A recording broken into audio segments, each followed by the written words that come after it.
that question because it feels like that almost all the time. Now, when you look around in life, there are individuals that you know that almost all the time you're with them, it feels like they're stealing your joy. They bring you down. Then there are tons of circumstances. There's circumstances in our lives, shocking bill that comes that IRS notice, kind of stuff that comes in instantly. I mean, I don't care what the IRS is going to say, but what I have to do is see it on the envelope and the joy is gone. It's like being called to the principal's office or something like that. And then, there are in our community, there's plenty of homeless. So that is a joy stealer right there. And then there's our country and all the turmoil that's going on here. Oh my gosh. And then there's the world, rich with issues and problems, all of which can take us down. Now, and that's legitimate. I mean, 2 weeks ago today, one of my dearest friends died. I miss him. Been a friend for 43 years and boom, wasn't expected, and just fell over dead in the morning. Boom. And, that's not a joyous occasion. It saddens me that Charles is no longer with us. And yet, he lived a beautiful life. Oh, my. Such a beautiful man. And he touched all of our lives. So the sadness that I don't, have his body around anymore is still real, but the joy in knowing him, and the difference he made in my life and other people's. And, most of the time, or a lot of times these days, when people pass, we know we're not having so much funerals anymore. We're having celebrations of life because that's really what's available to us, is to celebrate the life that this person had and the way that you knew them and the way that they touched your life and what gifts they brought to you, rather than, of course, the family and like myself was sad about not having his body around, but you know what? He's present with me right now. And he lived in Stockton, so it's not like I saw him every day. My husband and I would go visit he and his wife 3 or 4 times a year, spend the weekend, etc., and have a great time together. He and I were really close years ago, but I didn't see him as often. So when I wasn't with him, it's just like this. So that's the way it is with all circumstances. In this moment, we have the choice to either live in the moment in joy or not. And we can go down the tunnel. And trust me, there is a pull, a draw, a suck, if you will, of culturally on the planet to go towards the unhappiness.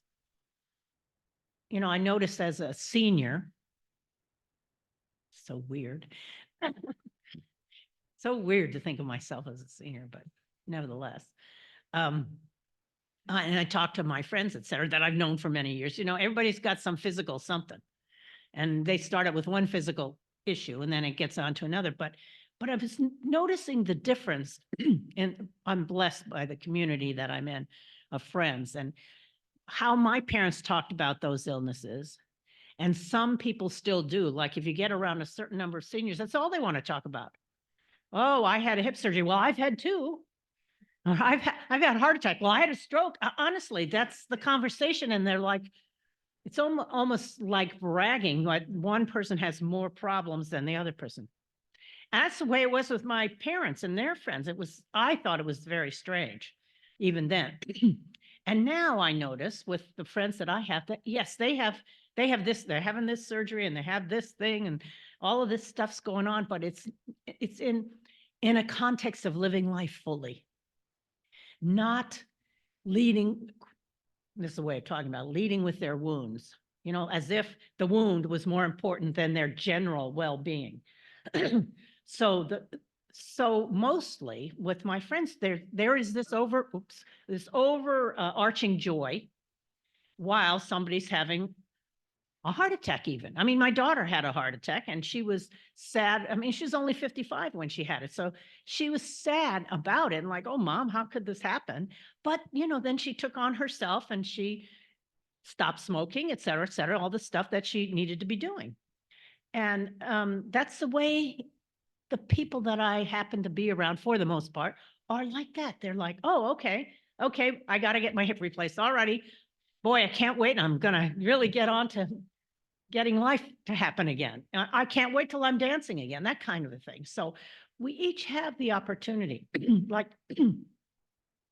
to not let someone steal our joy. Inherent in that question is that you already have joy.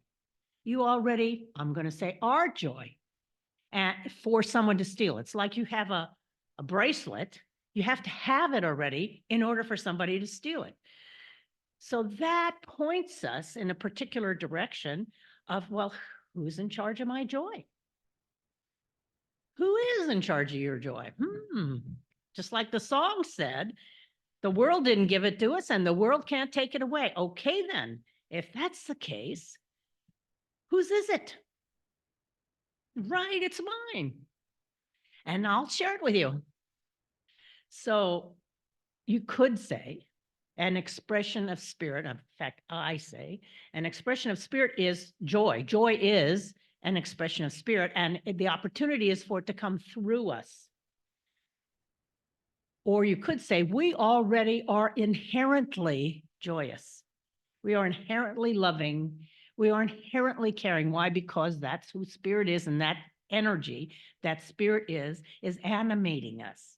Spirit is causing us to breathe at this very moment, causing us to think, causing our hearts to happen, causing all the synapses and all the things that are going on in the body to make our bodies function in this very moment is animated by spirit. And how you can tell that is when somebody dies, that ain't happening anymore. All that's gone and the body is dead. That animation that has us be alive is spirit moving us.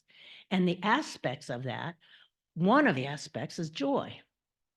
So if we consider that we are inherently joy or joyous or joyful, what do we do about that? Because it sure doesn't seem like that day to day walking around here on planet Earth. Well, depends on what you want to do about it. You can do nothing, like Meredith said, sometimes we don't feel like being joyful. Yeah, that's right. We don't. And you're not going to make me. Sometimes we get like that, like, I'm on it and I'm angry and I'm staying this way. I said that to my husband one time. I said, yes, right. I'm right. You're wrong. And I'm never going to get off it. Of course, by the time you finish that sentence, you're off it. You know what I mean? But it's up to each of us to make sure that we bring the joy. I mean, in my life, probably, this may sound funny, but probably the biggest example of joy expressed, you ready? It's going to sound weird, is Steph Curry. For those of you who don't know him, he's a masterful basketball player and the main guy playing for the Warriors. But one of his fundamental values is joy. And he plays joyfully, and you can see it when he's on the court. And he brings that joy to the team. And it's a fundamental value of the team, joy. And the design of the team is really all around him. And of course, once he retires, whenever that is, those fundamentals will still be in place, et cetera.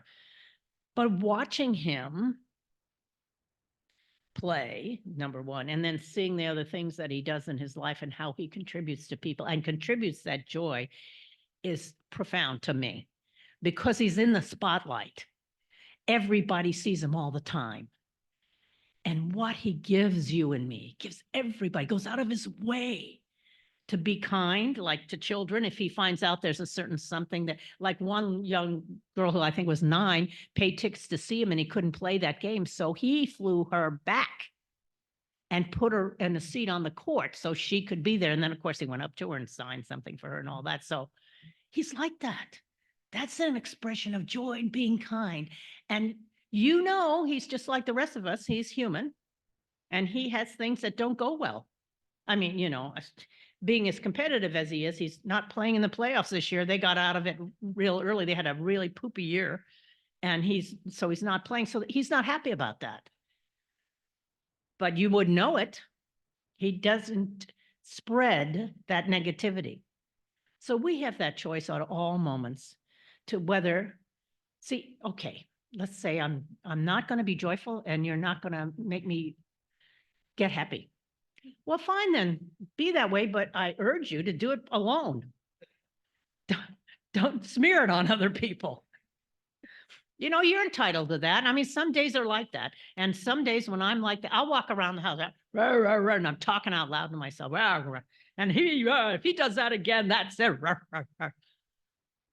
I mean, sometimes I'll make the bed and throw the pillow on the floor because I'm irritated about something, but that's me and me. And I know that when I'm ready, I'll let it go. And of course, you know, I've been doing this work long enough and hanging out with spirit long enough that I do it faster and faster. So I'm not saying ignore what's going on in the world. And please don't make yourself wrong. If you I get angry at drivers and I'm out loud yelling at cars. But, you know, don't make yourself wrong for that, because there are things as a human being on this planet not easy to deal with. They're just not. And we have the chatter in our head that adds to the circumstance. One thing to have a flat tire. There's another thing to take the whole mountain of stuff that comes to your mind when you have a flat tire about who knows what. The potholes in the road, or the lousy car, or the terrible mechanic, or why didn't they this, and blah, blah, blah. We can go on and on and on, but that's what we have some control over, so we can actually stop the internal conversation and look for the joy. So you can reframe what happens. You can, like my friend who I asked a prayer for, he found out he had the whole story, but I'm going to shorten it. He had like tummy problems, went to the doctor. Turns out it was gastritis. While they were there, they did a CAT scan and found this tumor on his adrenal gland, which they now have to take out before they replace his shoulder. It was a miracle. He said to me, I mean, you know, and he was not happy about this at all. And he said, but that's a miracle. I'm so happy that that gastritis showed up so they could find this tumor. I mean, because they don't think it's malignant, but nevertheless, he wouldn't have found out about it. Lord knows how long it would have gone on, and it causes a rise in adrenaline, which impacts your blood pressure, et cetera. So if they hadn't have found it, they could have been handling it some other way and not the real issue. So he's thrilled. Instead of, oh gosh, another surgery, you know, he didn't go down that path. He went down, hey, I'm so glad we found it. So it's up to us at every moment. So maybe the first step is breathe. When something happens that you're not happy about, breathe. And I'll remind you of my favorite way of breathing, which is you breathe in through your nose and out through your mouth like a straw, like you have a straw in your mouth. Do that a few times.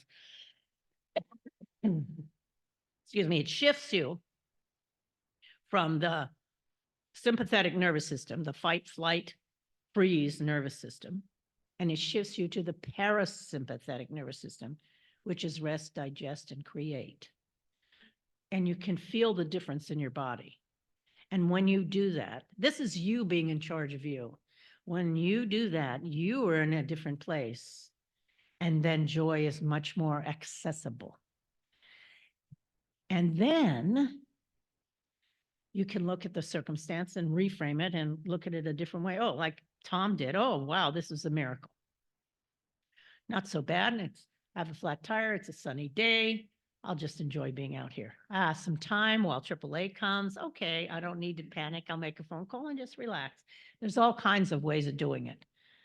And the whole point anyway is when you are in charge of your joy, you're the one who gets to bring it wherever. So I know in my case, I know you've noticed this, and it's true about you too. None of us is president of the United States. None of us is in charge of the UN. None of us is a senator. None of us are here or the governor of any state. We are not in these high-level political places. We're not celebrities either with a platform. We're not a Steph Curry. We're not well-known on the planet. But we do have our own job to do. And if we don't like the way things are, you can be kind. You can bring joy. And if you can't bring joy, go in your bedroom until you can. Do what my one friend says. Oh, I said to her, where's your husband? Her husband's name is Paul as well as mine. I said, Audrey, where's your husband? Oh, he's in his bedroom getting over himself. Okay. Get over yourself. I mean, I say that to my husband, Paul, all the time when he's like, oh, Paul, please get over yourself. Because we're in charge of all of that. We can either stay in the negativity and spread it, like complain about our former president or complain about our current president or complain about, well, you pick it. There's plenty to complain about. We can either go there or we can share some joy. Now, I must warn you, if you get too joyful, people will say stuff to you like, you're such a Pollyanna. Why, thank you. That's what I say when they say that to me. I say, well, thank you. I'd rather be a Pollyanna than Debbie Downer. There you go. I'll have to use that one because it's up to me and it's up to you. We have all the chatter in our head. Do your best not to pay attention to it, or give yourself 5 minutes, 10 minutes to pay attention to it and go with it. Go with it fully. Get in there, beat on your bed. I mean, I did a program once where what we got to do, we had this massage table in front of us and some kind of plastic bat or something. We just got to hit it all we wanted and say whatever you want. It was so cool. Let all that out. Do it on your own. Please don't do it on somebody or around somebody. Not that you'd hit them, but I mean, you can batter people with your words. So instead of battering them with negativity, uplift them with joy. And it's our choice. And you could say it's our job. So the nice part is, while all this stuff is going on a global scale, a national scale, a state scale, a community scale, a family scale, we actually have something we can do about it. We can bring joy. And if you think that doesn't matter, just check it out sometime. See what happens. See what happens to you in your life when you start spreading joy. See if joy isn't more available. And like the song said, we can be kind. You start being kind, see what happens to you. You know what happens? Kindness pours in, joy pours in. So there's no accident here. This is how it works. What you give, you receive. This is not news. You plant a watermelon seed, you're not going to get an oak tree. You're going to get a watermelon. So you plant joy, you're going to get joy. You plant kindness, you're going to get kindness. And that contributes to our world and contributes to the consciousness of our living. And when you contribute to that, you're making a huge difference. Now, you will see it in your life personally, but even if you don't, trust me, you're making a huge difference because spirit, that is spirit in action. That is spirit being expressed, and you are already a unique, just like the flowers, you are a unique expression of spirit. And just like the flowers, this one's a little bigger than the other one, and this one leans this way, and that one leans that way. They're all beautiful. Put it all together, put all of us together. Oh, splendor. So I invite you to take that on, like, that's it. You could do it as an experiment for a day or a week or a month. Okay, I'm going to be as joyful as I can and see what happens. See how that feels. See if I can keep it up. See what's in my way. It's a useful thing because it's useful to see what's in your way. Until you can see what's in your way, you can't do anything about it. Until, as they say, something's brought into the light, you can't do anything about it. Till you know what the illness is, you can't really heal it. So you have that opportunity, and I invite you to take it on. Why not? You're going to feel better anyway. This joy business is really contagious. I like it. So you might as well. I mean, you can get down in the doldrums anytime you want, but let's together go be joyful. What do you say? Okay? All right. Let us pray. Oh, blessed Spirit, thank you, thank you, thank you, thank you, thank you, thank you for the opportunity to channel some joy that I am, that we are, and to live in that and to fill this room with joy and the expression, experience of joy. That's why we're here. Bring that joy to life. We are blessed to know this. That's such a gift that we are aware and blessed and conscious of who we are and the gifts that we have to bring to this world. Thank you for that awareness, and thank you for the tools and the gifts that you bring us with every breath, with every heartbeat. We are most blessed and most grateful. Blessed be, amen, and so it is.